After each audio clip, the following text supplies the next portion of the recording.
నమస్తే శ్రీమాత్రే నమః శ్రీ గురుభ్యో నమః. జూన్ నెల 17వ తారీఖు 2025 మంగళవారం నాటి పంచాంగం ప్రకారము దిన ఫలితాలు పంచాంగము ఎలా ఉండబోతోంది.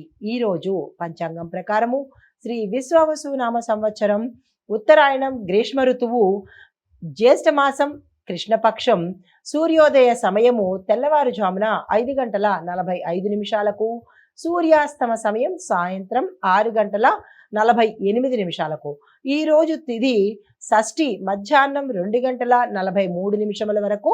తదుపరి సప్తమి తిథి ప్రవేశము. నక్షత్రం శతభిష నక్షత్రం రాత్రి 12:50 వరకు. తదుపరి పూర్వాభాద్ర నక్షత్ర ప్రవేశము. వర్జం ఉదయం 8:21 నుంచి ఉదయం 9:56 వరకు. దుర్ముహూర్త సమయం ఉదయం 8:22 నుంచి ఉదయం 9:14 వరకు. తిరిగి మరల రాత్రి సమయంలో 11:11 నుంచి 11:55 వరకు. రాహుకాల సమయం మధ్యాహ్నం 3:32 నుంచి సాయంత్రం 5:10 వరకు. యమగండ కాలం ఉదయం 9:01 నుంచి ఉదయం 10:39 వరకు. బ్రహ్మముహూర్త సమయం తెల్లవారుజామున 4:09 నుంచి తెల్లవారి 4:57 వరకు. ఈరోజు అమృత గడియలు మనకి సాయంత్రం సమయంలో 5:53 నుంచి రాత్రి 7:28 వరకు. ఈరోజు అభిజిత్ ముహూర్తము ఉదయం 11:51 నుంచి మధ్యాహ్నం 12:43 వరకు. ఇది నేటి పంచాంగం. నమస్తే.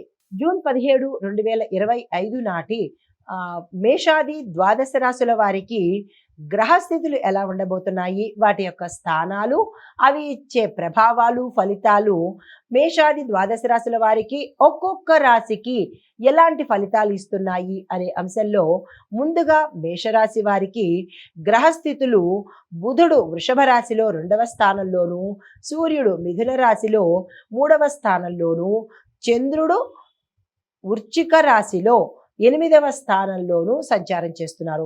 అయితే వీటి యొక్క ఫలితాలు ఆర్థికంగా మీకు కొంత ఒత్తిడి, శ్రమ అధికంగా ఉండబోతుంది. అయినప్పటికీ తట్టుకొని నిలబడతారు.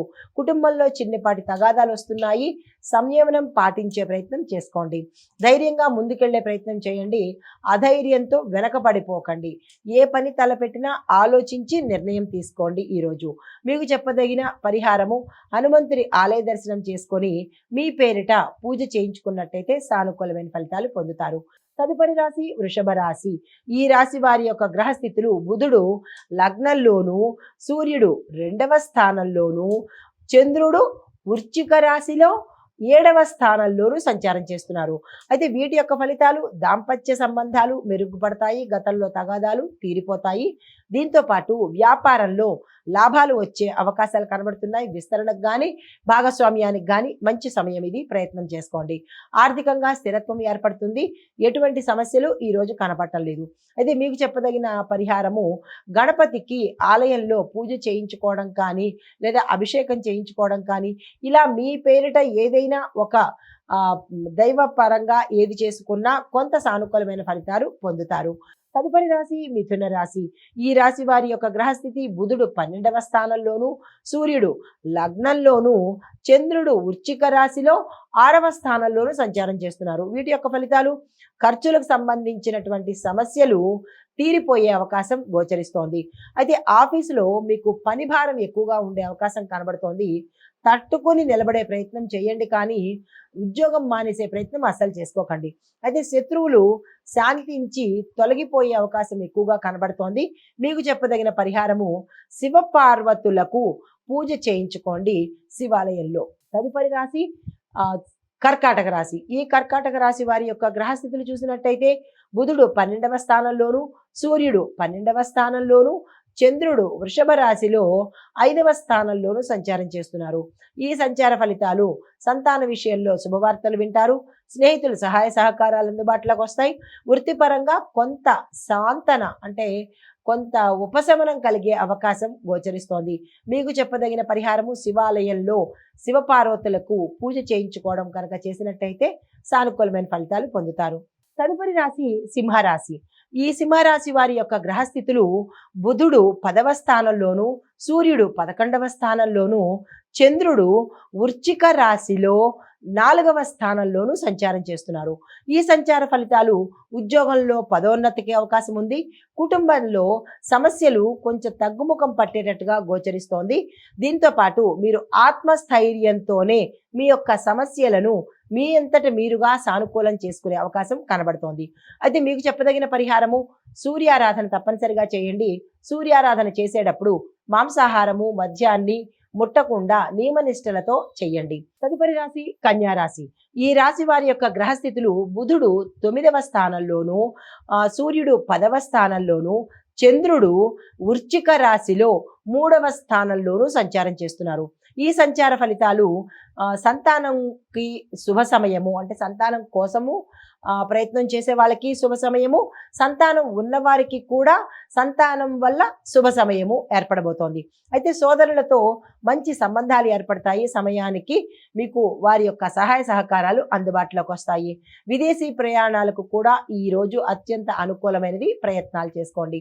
మీకు చెప్పదగిన పరిహారము గురు సంబంధిత ఆలయాలను దర్శించుకునే ప్రయత్నం చేసుకోండి. తదుపరి రాశి తులారాశి. ఈ రాశి వారి యొక్క గ్రహస్థితులు బుధుడు 8వ స్థానంలోను, సూర్యుడు 9వ స్థానంలోను, చంద్రుడు వృశ్చిక రాశిలో 2వ స్థానంలోనూ సంచారం చేస్తున్నారు. అయితే ఫలితాలు ఆర్థిక లాభం ఉంటుంది. ఏ రంగంలో ఉన్న వాళ్ళకైనా ఆర్థిక లాభం ఉండబోతోంది. కుటుంబంలో శాంతియుత వాతావరణం ఉండబోతోంది. దీంతో పాటు ఆకస్మిక ధన ప్రాప్తితో పాటుగా శుభకార్యాలు చేసేందుకు ధనం సమయానికి అందుబాటులోకి వచ్చే అవకాశం కనబడుతోంది. అయితే మీకు చెప్పదగిన పరిహారము ఈరోజు శివాలయంలో శివుడికి అభిషేకం చేయించుకున్నట్టయితే కొంత సానుకూలమైన ఫలితాలు పొందుతారు. తదుపరి రాశి వృశ్చిక రాశి. ఈ రాశి వారి యొక్క గ్రహస్థితులు బుధుడు 7వ ఇంట, సూర్యుడు 8వ ఇంట, చంద్రుడు ఈ రాశిలోనే లగ్న స్థానంలో ఉన్నాడు. అయితే ఫలితాలు ఆత్మవిశ్వాసం పెరుగుతుంది. కొత్త వ్యాపార ఉద్యోగ అవకాశాలు కూడా అందుబాటులోకి వస్తాయి. దీంతో పాటుగా కొన్ని ఆరోగ్య సమస్యలు, అంటే తలనొప్పి కానీ తీవ్రమైన మానసిక ఆందోళన కానీ వచ్చే అవకాశాలు కనబడుతున్నాయి. జాగ్రత్తలు తీసుకోండి. పరిహారంగా హనుమంతుడి ఆలయంలో మీ పేరిట సింధూరంతో చేసినటువంటి సింధూరము తో పూజ చేయించుకోవడం కానీ, అభిషేకం చేయించుకోవడం కానీ, స్వామివారికి సింధూరాన్ని అక్కడ ఆలయంలో ఇచ్చినటువంటి అయితే కనుక కొంత సానుకూలమైన ఫలితాలు పొందుతారు. తదుపరి రాశి ధనస్సు రాశి. ఈ రాశి వారి యొక్క గ్రహస్థితులు బుధుడు 6వ ఇంట, సూర్యుడు 7వ ఇంట, చంద్రుడు వృశ్చిక రాశిలో 12వ ఇంట సంచారం చేస్తున్నారు. ఈ సంచార ఫలితాలు ఖర్చులు అధికంగా పెరుగుతాయి. వ్యయం ఎక్కువగా అవుతుంది. అనుకోని ఖర్చులు కూడా మీ మీద ఎక్కువ భారం పడే అవకాశం కనబడుతోంది. దీంతో పాటు దాంపత్యంలో చిన్న చిన్న సమస్యలు, ఒడిదుడుకులు రావడము, బంధుమిత్రుల వల్ల కొంత ఇబ్బంది కలిగే వాతావరణం గోచరిస్తోంది. జాగ్రత్తలు తీసుకోండి. మనోధైర్యంతోనే మీ సమస్యలను అధిగమించే ప్రయత్నం చేస్తారు. గుప్త శత్రువులు పెరిగే అవకాశం ఉంది. మిత్రులు అనుకున్న వారే మీకు శత్రువులుగా అయ్యే అవకాశం ఉంది. వారితో కొంత గోప్యతను పాటించే ప్రయత్నం చేసుకోండి. పరిహారంగా శివాలయంలో శివుడికి అభిషేకం కానీ, పూజ కానీ చేసుకున్నట్టయితే గ్రహ సంబంధిత దోషాలను పోగొట్టుకునేవారు అవుతారు. అయితే తదుపరి మకర రాశి. ఈ రాశి వారి యొక్క గ్రహస్థితులు బుధుడు 5వ స్థానంలోను, సూర్యుడు 6వ స్థానంలోను, చంద్రుడు వృశ్చిక రాశిలో 11వ స్థానంలో సంచారం చేస్తున్నారు. ఈ సంచార ఫలితాలు లాభాలకు ఇది అత్యంత అనుకూలమైన సమయము. పెట్టుబడులకు కానీ, మీరున్న రంగంలో కానీ విశేషమైన ధనపరమైన లాభాలు, వస్తుపరమైన లాభాలు, లేదా అంటే కార్యపరమైన లాభాలు జరిగే అవకాశం ఉంది. తరువాత స్నేహితుల సహాయ సహకారాలు మీకు సమయానికి అందుబాటులోకి వస్తాయి. పరంగా మీకు ఏదైనా, అంటే సంతానం లేకపోవడం కానీ, లేదా సంతాన పరంగా ఏమైనా సమస్యలు ఉంటే కనుక అవి కూడా సానుకూలం అవుతాయి. చెప్పదగిన పరిహారము శివారాధన చేసుకోండి. శివనామ స్మరణ చేయడం కానీ, శివాలయంలో శివుణ్ణి దర్శించడం కానీ చేసినట్టయితే కొంత సానుకూలమైన ఫలితాలు పొందుతారు. తదుపరి రాశి కుంభరాశి. ఈ రాశి వారి యొక్క గ్రహస్థితులు బుధుడు 4వ స్థానంలోను, సూర్యుడు 5వ స్థానంలోను, చంద్రుడు వృశ్చిక రాశిలో 10వ స్థానంలోను సంచారం చేస్తున్నారు. ఈ సంచార ఫలితాలు ఉద్యోగ వ్యాపార రంగాల్లో అభివృద్ధి, లాభాలు, పురోగతి గోచరిస్తోంది. ట్రాన్స్ఫర్స్ వస్తాయి. పాత బకాయిలు ఈ సమయానికి చేతికి వచ్చే అవకాశం కనబడుతోంది. కుటుంబంలో కొంత ఒత్తిడి కనిపిస్తోంది. వాహన సంబంధిత సమస్యలు కొంత మేరకు తొలగిపోవడం కానీ, తీరడం కానీ జరిగే అవకాశం గోచరిస్తోంది. పరిహారంగా శని పూజ చేసుకోండి. గణపతి ఆరాధన తప్పనిసరిగా చేసుకోండి. తదుపరి రాశి మీనరాశి. ఈ రాశి వారి యొక్క గ్రహస్థితులు: బుధుడు 3వ ఇంట, సూర్యుడు 4వ ఇంట, చంద్రుడు వృశ్చిక రాశిలో 9వ ఇంట సంచారం చేస్తున్నారు. ఈ సంచార ఫలితాలు పూర్వజన్మలో మీరు చేసుకున్న మంచి కర్మకు తగిన ఫలితాన్ని ఈ సమయంలో మీరు అనుభవించబోతున్నారు. పెద్దవారి ఆశీర్వాదము ఈరోజు తప్పనిసరిగా తీసుకోండి, ఏ కార్యక్రమం చేపట్టినా సరే. అయితే సంతానం కోసం శుభ ఫలితాలను పొందుతారు. సంతానం కావలసిన వారికి ప్రయత్నాలు ఈరోజు సత్ఫలితాన్ని ఇస్తాయి.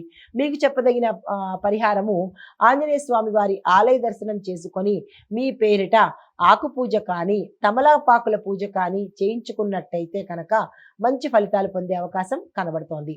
ఇది మేషాది ద్వాదశ రాశుల వారికి చెప్పదగిన గోచార రీత్యా ఫలితాలు, గ్రహాల సూచనలు. నమస్తే.